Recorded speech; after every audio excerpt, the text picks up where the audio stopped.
حالا بحث اربعین پیش آمده، بعضی ها خب عاشق امام حسینن، عاشق اربعینن، معلومه همه ما، حالا شماها خیلیاتون که خودتون رفتید، بنده که محروم بودم و مشتاقم بودم، گرچه دورین به یاد تو سخن،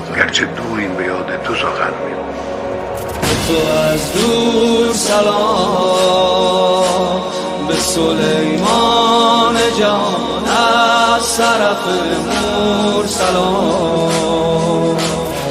روز اربعین همه بنشینن، 2-3 تا زیارت مهم روز اربعین وارده. زیارت اربعین رو بشینن مردم بخونن با حال، با توجه و شکوه کنن پیش امام حسین علیه السلام، شکوه کنن بگن یا سید الشهدا ما دلمون میخواست بیاییم نشد و از اینجوریست، تا یه نظری بکنن، یه کمکی بکنن.